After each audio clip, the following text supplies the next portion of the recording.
एक बार की बात है, किसी राज्य में एक प्रतापी राजा राज्य करता था।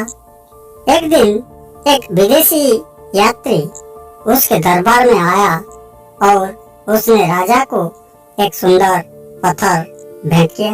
राजा उस पत्थर से भगवान विष्णु की एक मूर्ति बनाई और उसे देश के मंदिर के भीतर स्थापित करने का फैसला किया और राज्य के मंत्री को मूर्ति बनाने का काम सौंप दिया। महामंत्री गांव के महान मूर्तिकार के पास गया और उसे पत्थर दिया और कहा, महाराज, मंदिर के अंदर भगवान विष्णु की मूर्ति स्थापित करना चाहते हैं।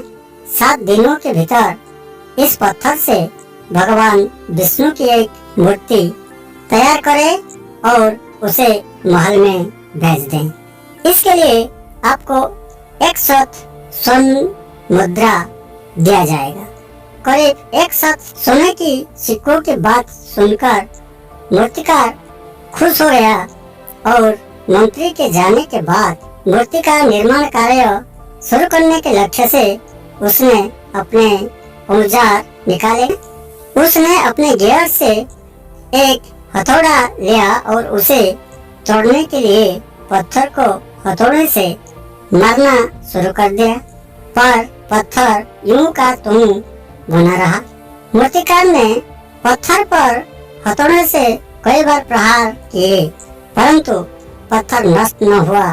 प्रयास करने के बाद मूर्तिकार ने शेष प्रयास करने के कारण हथौड़े को उठाया, लेकिन हथौड़े से मारने से पहले उसने यह सोचकर अपना हाथ खींच लिया कि 50 बार मारने के बाद भी पत्थर नष्ट नहीं हुआ तो अब क्या नुकसान होगा।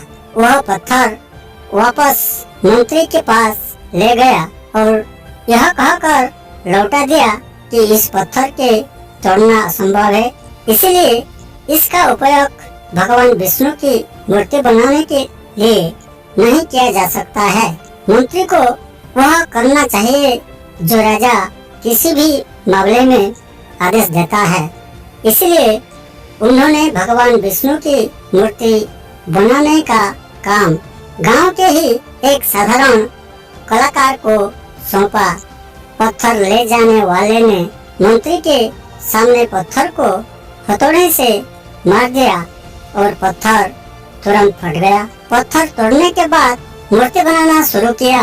इस बात पर मंत्री ने सोचना शुरू किया कि यदि केवल पहले बनर ने आखिरी प्रयास किया होता तो वह सफल होता और उसे 100 स्वर्ण मुद्राएं प्राप्त करने का अधिकार होता।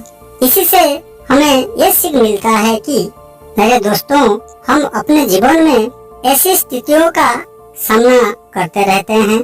कोई बार काम करते या किसी समस्या को हल करने से पहले ही हमारा आत्मविश्वास डगमगा जाता है और हम बिना कोशिश किए ही हार मान लेते हैं। कई बार 1 या 2 प्रयासों में असफल होने पर हम दोबारा प्रयास करना बंद कर देते हैं। हालांकि मुमकिन है कि थोड़ी सी कोशिश से काम पूरे हो जाएंगे या समस्या का समाधान हो जाएगा। यदि आप जीवन में सफल होना चाहते हैं तो बार बार असफल होने पर भी आप तब तक प्रयास करना नहीं छोड़ेंगे जब तक आप सफलता प्राप्त नहीं कर लेते। कौन जानता है कि जिस प्रयास को करने से पहले हम उससे दूर हो जाते हैं वो हमारा अंतिम प्रयास हो सकता है और हम उसमें सफल हो सकते हैं। धन्यवाद।